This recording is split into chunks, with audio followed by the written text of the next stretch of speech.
जमीन पर है वो कैसे गिर पाएगा, ऊंचाई पर जो बैठा है मुमकिन है गिर जाएगा।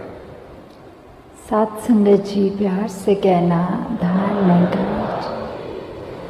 साथ संगत जी, एक इंग्लिश की कोट है कि those who sleep on the floor do not fall from their beds. मतलब जैसे एक अभिमानी जो इंसान है वो अपने मन में ही अपने आप को इतना ऊंचा समझ बैठा है कि वो उसको अपनी तो कोई बुराई नज़र नहीं आती और दूसरों की कोई अच्छाई नज़र नहीं आती।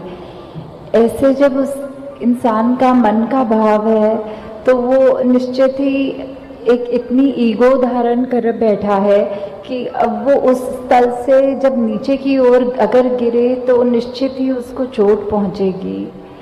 जैसे कि जो शब्द भी है इंग्लिश में ईगो, उसकी स्पेलिंग EGO है।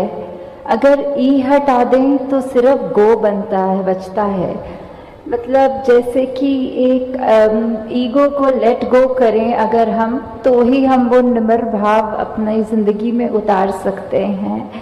वैसे ही अगर कोई भी हमें मन में आ रहा है कि हमने बहुत अपनी कोई ऐसी पदवी हासिल कर ली है या कोई संसारिक रूप में हमें उपलब्धि मिल गई है, उससे हम ऊंचे अगर अपने मन में अपने आप को मान लें और ये ना माने कि सब जो है वो कृपा से ही मिला है, तो ये ज़्यादा दूर तक हमको नहीं लेके जा सकता।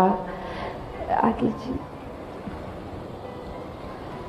वो कैसे गिर सकता है जो नम्रता अपनाएगा, निश्चित है उसका गिरना जो खुद को बड़ा बताएगा।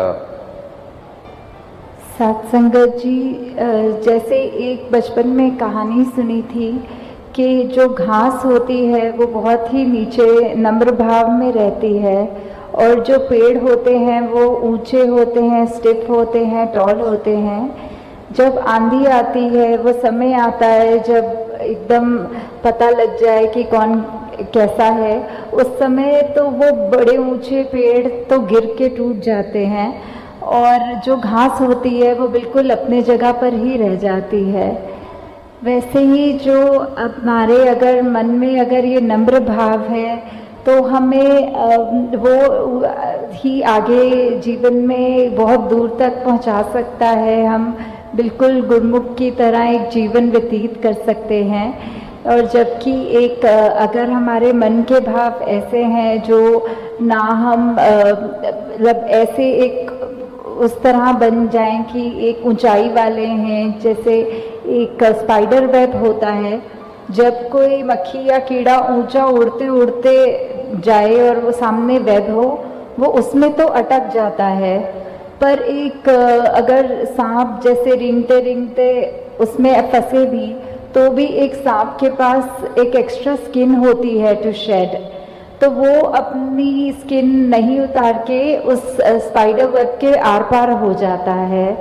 वैसे ही हमें अपनी लाइफ में किसी भी प्रकार का मान को उस तरह ऐसे ना करें कि हमारी वो पल पल में हमें सिर्फ अभिमान ही आता रहे और बाकी हम चीज़ें भूल जाएं। रावण जैसे अभिमानी के हिस्से गिरना आया था, प्रभु भक्ति को दास भाव से हनुमान ने पाया था।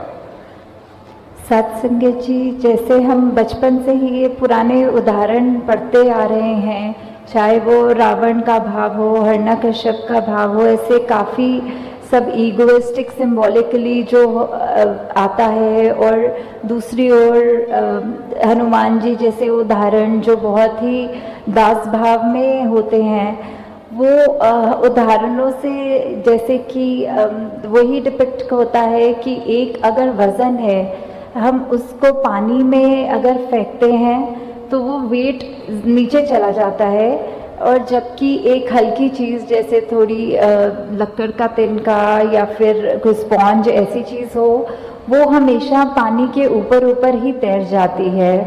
मतलब रावण को तो उसका अभिमान ही लेके डूबा था, और हनुमान जी जैसे महापुरुषों को यही उनकी दास भावना उभार के पार ले गई। बड़े बड़े अभिमानी गिरते, भक्त कभी ना गिरता है। कहे हर देव उजले मुख से, जग में भक्त विचरता है। सत्संगत जी, जैसे हम एक सूरजमुखी देखते हैं, एक सनफ्लावर देखते हैं, उसका हमेशा जो मुंह रहता है वो सच्चाई की ओर, सन की ओर ही रहता है। उसी प्रकार जैसे एक भक्त का जीवन भी उसी भक्ति की भावना में होते हुए विचरित होता है, और ना कि कोई दूसरी चीज़ की ओर भी उसका कभी ध्यान जाता है।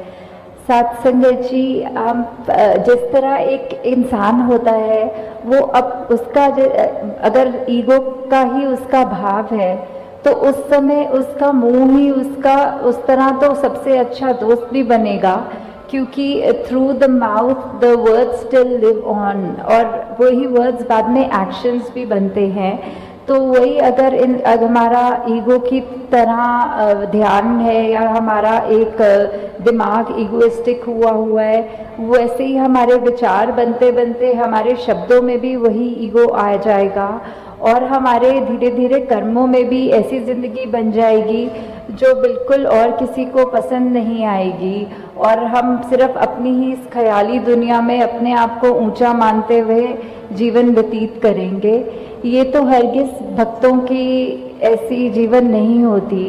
भक्त हमेशा ही अपने गुरु को समर्पित होते हुए अपने जिंदगी का एक एक पल जीता है।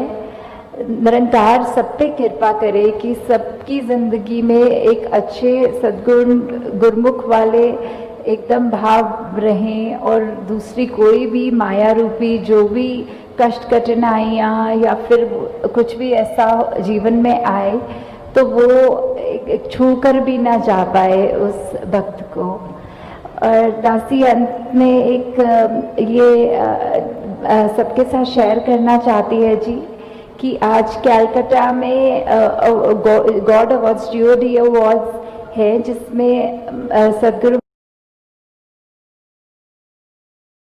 माता सविंदर जी को उन्होंने supreme icon of the year award आज कैलकाटा में दिया है।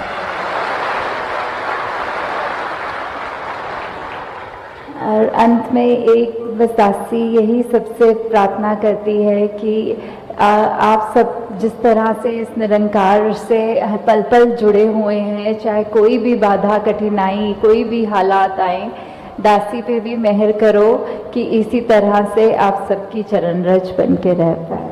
धन्यवाद।